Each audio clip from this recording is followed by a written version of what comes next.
Hello everyone! Today, we are going to present a brief discussion about fine needle aspiration biopsy, core needle biopsy, and open biopsy.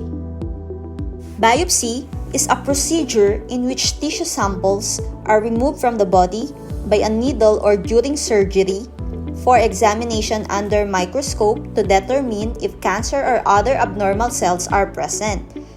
The purpose of biopsy is to confirm a suspected diagnosis and thus assist in definitive therapeutic planning.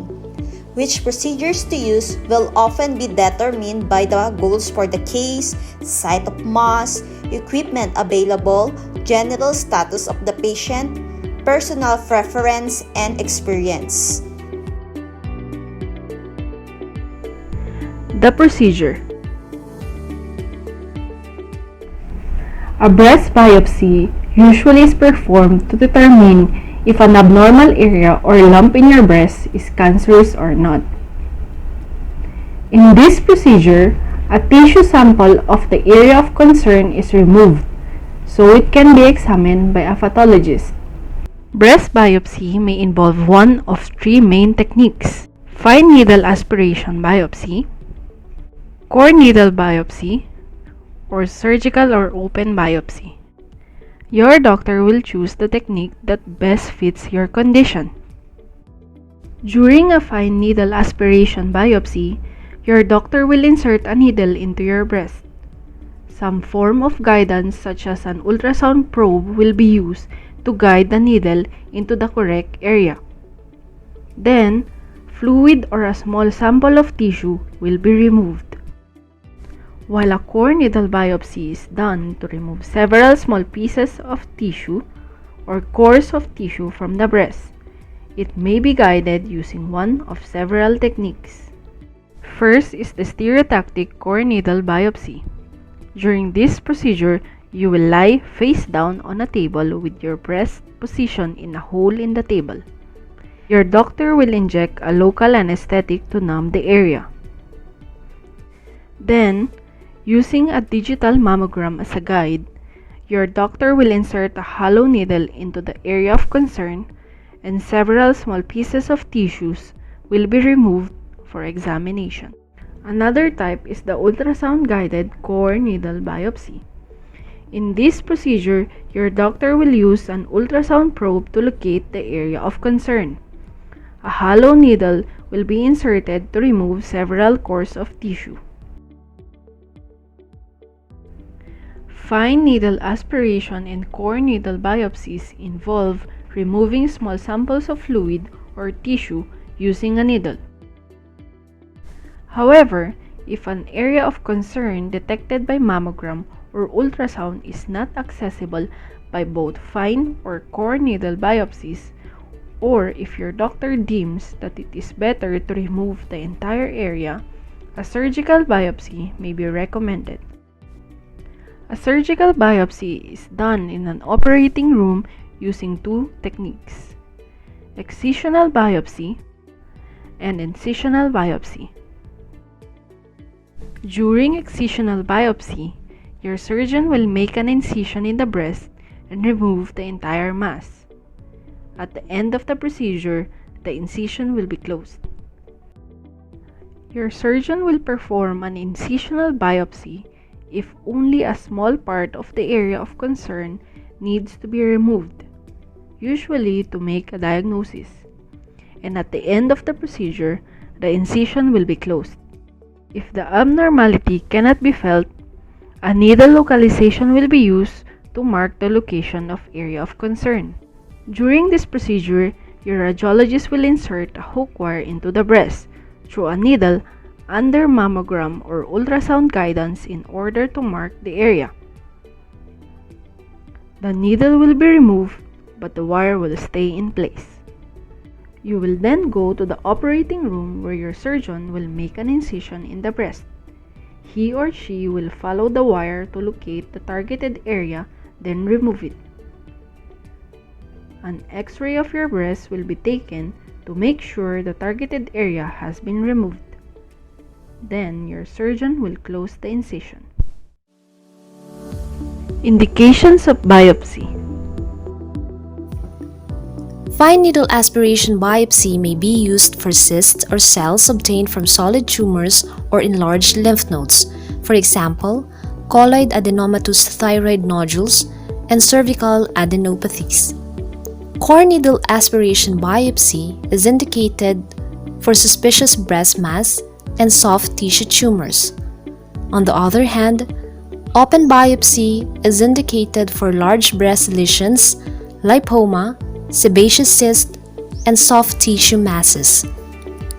A breast biopsy may be recommended if a person develops symptoms of breast cancer or if an abnormality is found on a screening test or follow-up tests such as a mammogram, breast ultrasound, or breast MRI.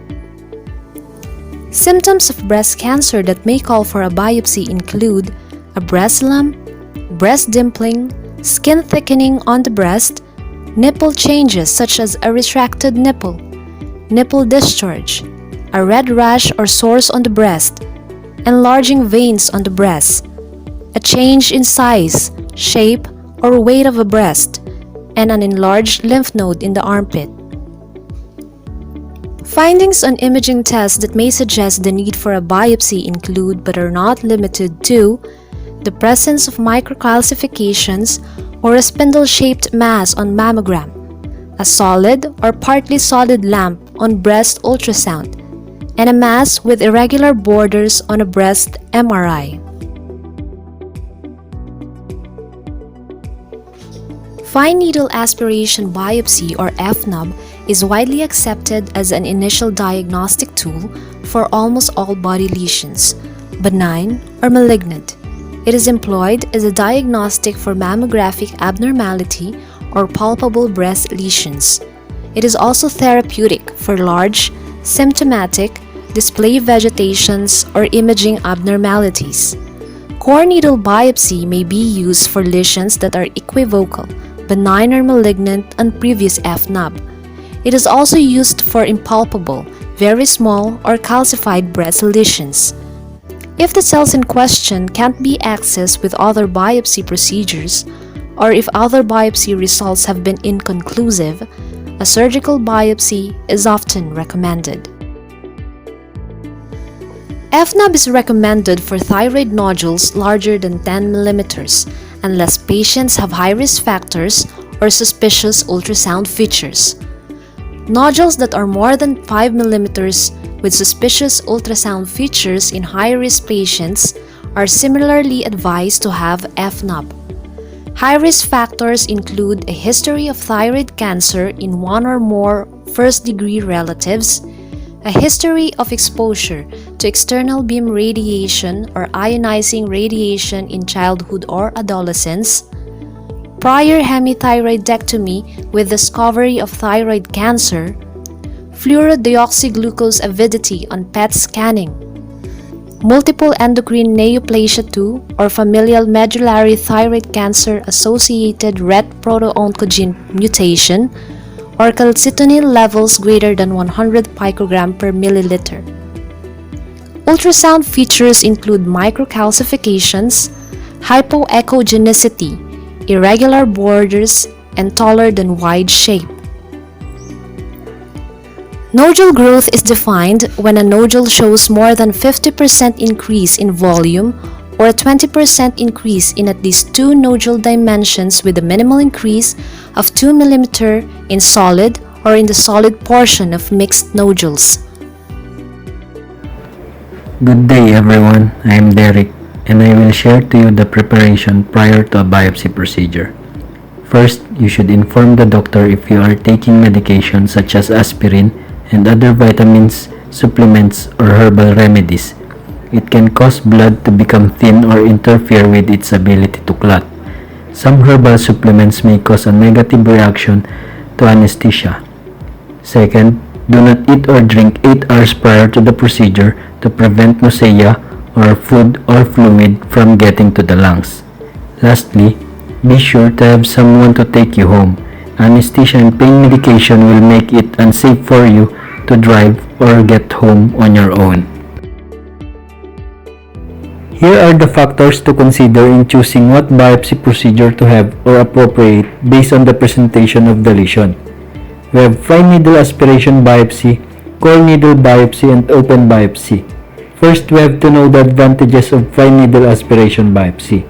Fine needle aspiration biopsy is relatively safe even if the lesion is located adjacent to vital structures, can be targeted with high precision using ultrasound as a guide. This procedure is inexpensive or low cost compared to other biopsy. It is done quickly, usually 10 to 15 minutes, and it is readily available and can be done in an outpatient setting. The specimen will be interpreted immediately and the result will be out 2 to 3 days. Needle size used are smaller and thinner, usually gauge 20 to 27, and only small portion is removed. It permits cytologic evaluation to look if there is cancerous or non-cancerous changes.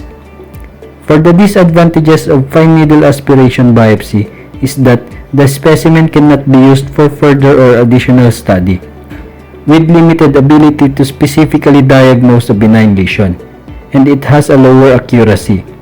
Fine needle aspiration biopsy cannot differentiate whether the lesion is confined in its original place or it broke out from the place where it began. In core needle biopsy, the advantages are it is safe, using ultrasound as a guide, and it is economical.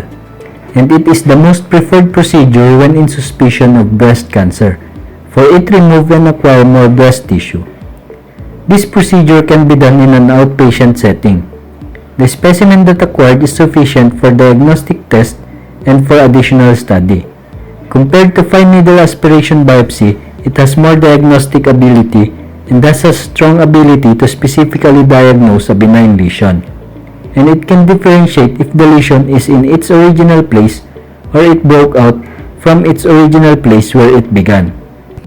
Core needle biopsy disadvantages are it is time-consuming, more invasive, and expensive in comparison to fine needle aspiration biopsy.